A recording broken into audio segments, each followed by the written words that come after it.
Hey everyone, Adrian from Audio Excellence Canada. We are going to be unboxing, this will be the world premiere apparently, of the new Sonus Faber Omnia, which is an all-in-one player. So imagine a device that has the power amplifier, all the speakers, control, etc., all built into one. And anyway, so we're going to unbox it first and we can talk about the applications and how it all works later. Okay, here we go.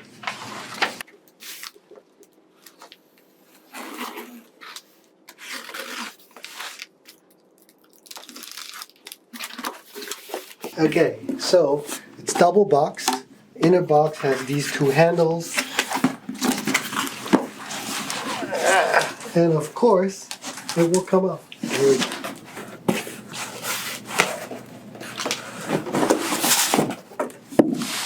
Nice packaging.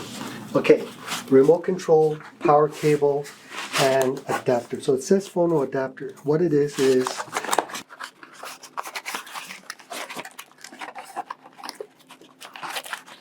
so that's a power supply, and hopefully it comes with,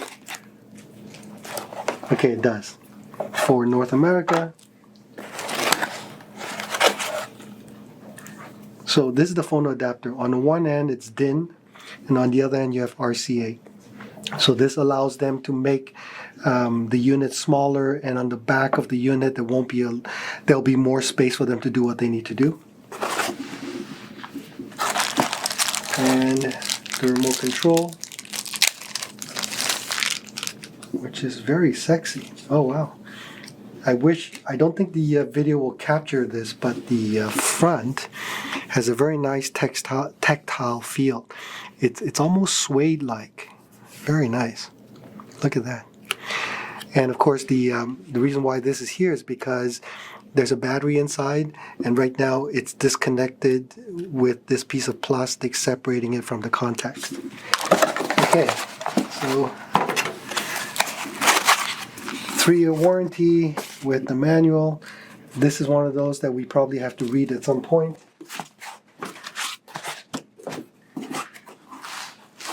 Nice cloth bag.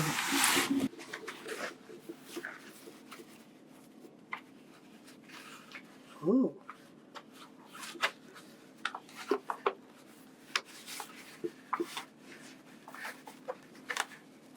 Okay.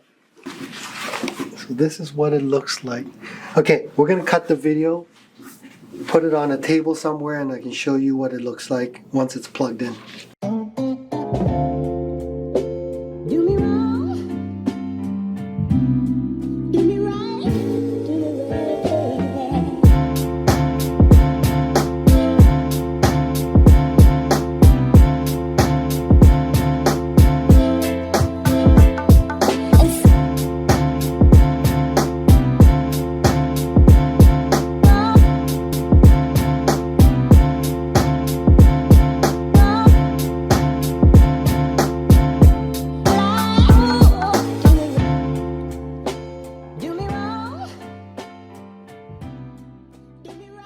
Okay, so this segment is about the sound of the Sonus Faber Omnia.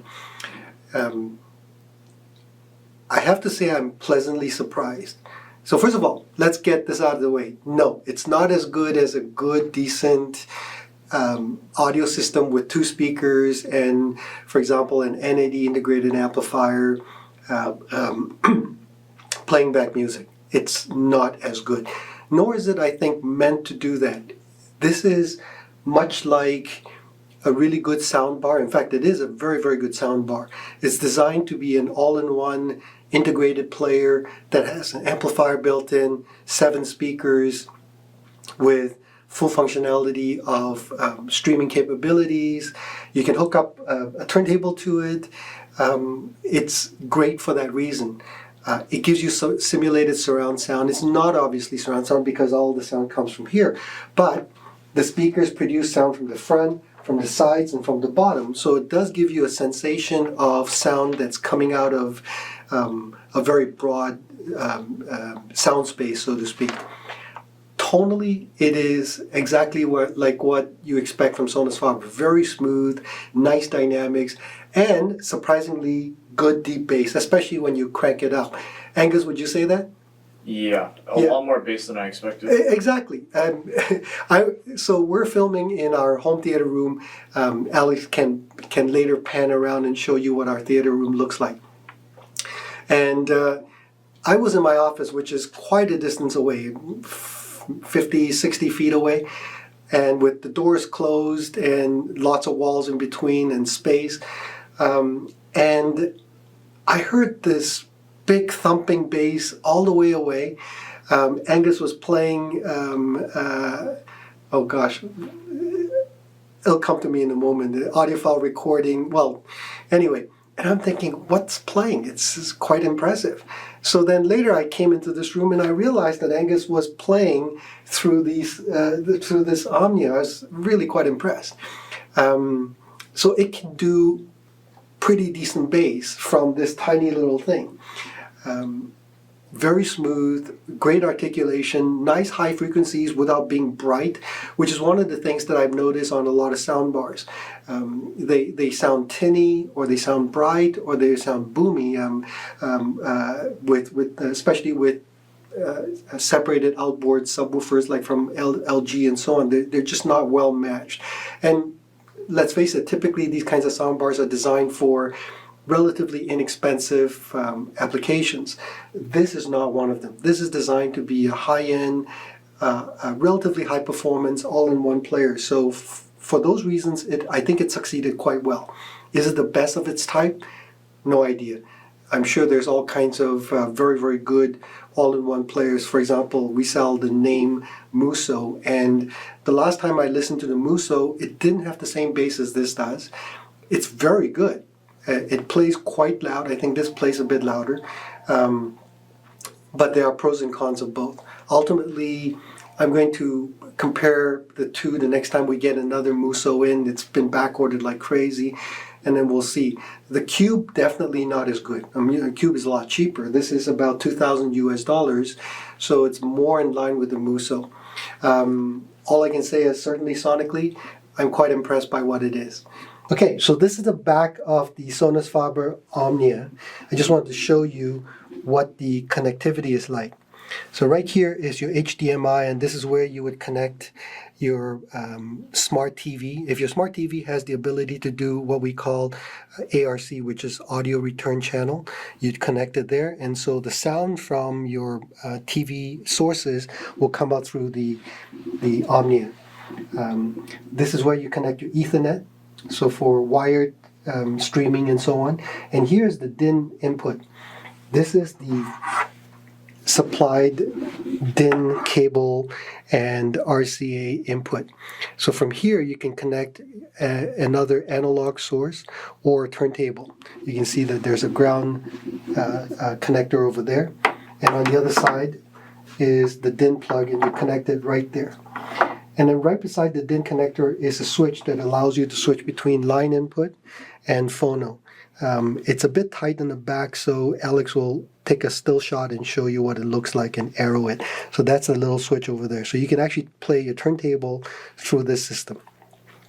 All right, so that's the basic connectivity, and the boys will show you how the Omnia connects up to your system, how you can stream your Spotify, Tidal, Roon, etc. to this. It's actually very, very flexible. And before I forget, the price of this unit is expected to be $19.99 US. Okay? Oh, a couple more things. The top is available either in walnut or graphite. I haven't seen the graphite yet, but knowing that it's Sonus Faber, it's going to look spectacular. Okay, that's it. Hey guys, Angus from Audio Excellence here for part 3 of our Omnia video. So one of the great things about the Sonus Faber Omnia is how easy it is to switch between your different streaming services.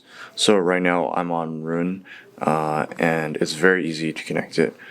Once you have it plugged into the Ethernet or connected to Wi-Fi, you'll see Omnia there as your device. Even has a little logo because it is RIN certified. And then if you want to switch your device, you just say you want to go to Spotify. You go here and then you decide to play a song. and then you'll see the Omnia as a device because it does do Spotify Connect. Just select it, and then you will be able to play music from there. If you don't have Spotify or you want to use Tidal, you can do that as well. Same idea. You do Tidal, and then you choose your Omnia right there, and it does, it'll play your music. Super simple. It also does AirPlay, so if you use Apple Music, you can do the same thing. You can go here, you see the AirPlay button, click it, see your Omnia, select it. So it's pretty much seamless when you go through your different devices. Also, the light on the top of the device will change color depending on which streaming service you use. That'll be shown in the video. And yeah, one of the great things about this device is that it's so easy to connect. All you need to do is really plug it into the internet, have it connected, and it'll do its job. Additionally, there is an application that goes with it. So here we're in the application that Sonus Faber has provided. So it's just a web page that you go to. The IP address will be different depending on your unit, but it's super simple. You just go through it. You have the overview, name of your unit, serial number, things like that. And then you go into settings. You have sleep settings, startup volume limiters, different network types if you want to choose. So you can disable the Wi-Fi if you don't need it, or disable the Ethernet connection. It also has their own equalization settings. There's the Crescendo settings that increases your dynamic range, and then loudness maximizer for if you have a larger room.